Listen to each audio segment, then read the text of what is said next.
Hello everybody, my name is Coach Cove and I'm going to be running you through Don Wosie's new 1v1 aim trainer. I'm going to show you each section, each different drill, what it's used best for, and give you my tips on the most effective way to use the map to really improve your aim. Let's get right into it. This first section is all about typical aim duels. In this one, you'll be working with cones in the box and then just flat in the box. This will rotate you through different sections of stairs, and then the dynamic and AR dynamic are going to give you different scenarios, AR obviously being with assault rifles, and then dynamic being a typical shotgun or close range tracking scenario. This second section is really going to help you out with your AR aim and a lot of crosshair placement techniques. Bounce is one of my favorite scenarios. It's very, very difficult, but once you get the hang of it and you start hitting your shots, it's really going to help you with those quick on-the-fly adjustments. Headshot tracking is a great one for crosshair placement, and then fly tracking and fly 180 are both solid AR training scenarios.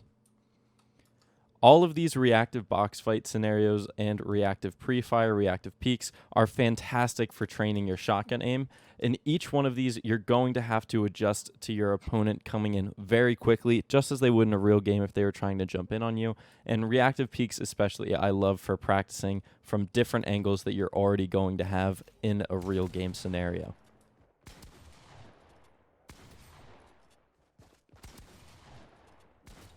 Peak Arena is probably my favorite thing that Don Wosie has ever added into any of his maps, and probably my favorite training scenario on any training map that's ever been created.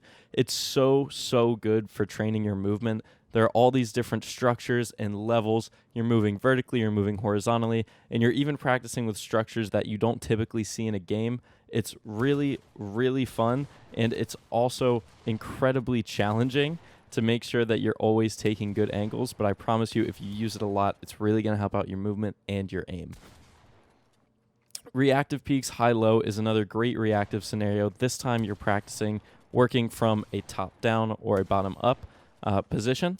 So this is for if you're trying to take somebody's cone from a layer above and then they make a quick edit on you and you have to react. All of those sorts of things, it's great for practicing. Now, Glider 1 and Glider 2, those are going to be your typical glider scenarios where one player is going to be flying around and the other player will have to shoot them out of the air. It's fantastic practice for endgame or even in a mid-game fight if somebody tries to run away after you get them very weak. Both of these scenarios are fantastic, and I highly recommend you use them. Tags is another really fun one, and it's great for practicing Storm Surge, which is something that's fairly difficult to practice, but in this one you're going to be shooting an opponent from a very long range as they try to move around the map, and that's great practice for a real game, and Storm Surge is usually what can take out even the top teams, so making sure that you have great Storm Surge aim, your great AR aim from a long distance, it's really going to help out you and your team. Now, my recommendations for training on this map, I would say you want to structure it in a couple of different ways. The first way that I would structure my training here is just an overall warm-up, sort of get myself ready to get into the game. And what I would do for that is around 5 minutes on this first section where you're doing a lot of the, sort of typical aim duel drills, just 1v1 inside of a box, working on that close range aim. From there, I would do a couple of the different reactive scenarios for a few minutes. It's really great practice for warming up your reaction time and getting ready to go into a real game situation. I would also throw Peak Arena in there for sure, and then either one of the glider or tag scenarios, so you're practicing your AR aim. So that's the first routine that I would give for this. Spend around 30 minutes training your aim on any given day on this map.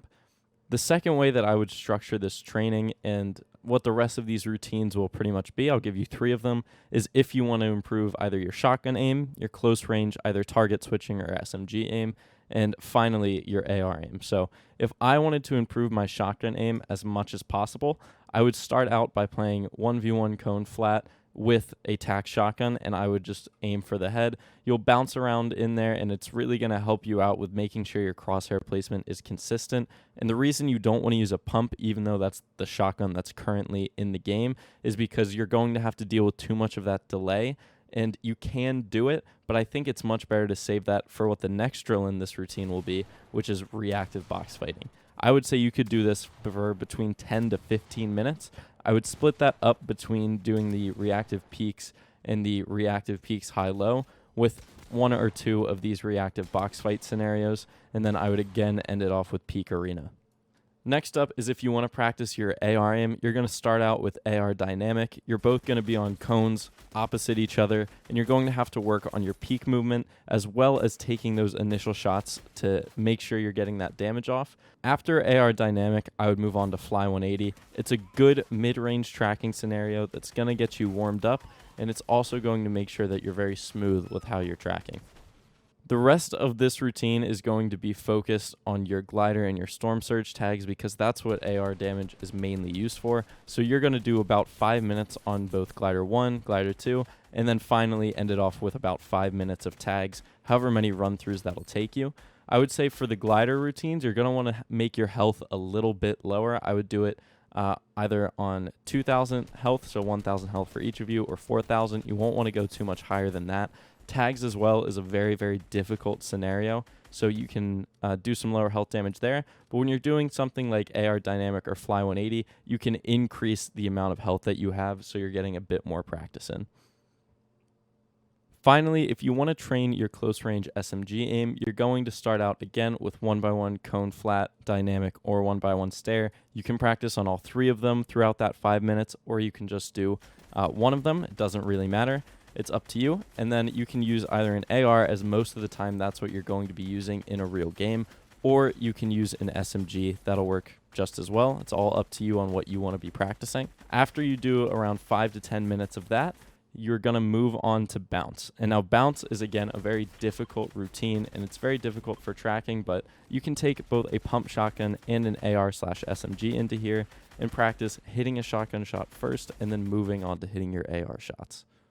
After that, you're actually going to want to do around 5 minutes of any of the reactive scenarios, and you're still going to be using an SMG or an AR for this, just because if somebody does jump into your box and you're not reloaded, you're going to want to have that emergency close range SMG aim that's going to be able to finish them off regardless. And then finally, I would end with peak arena. Work on using your movement to set yourself up into great positions. It's a really good way to practice early game fighting and making sure that you're able to take those peaks with the SMG to make sure you can win that fight, even if they have a better weapon. If you want to improve your aim, this is the way to do it. So go out there, find a buddy, and get started.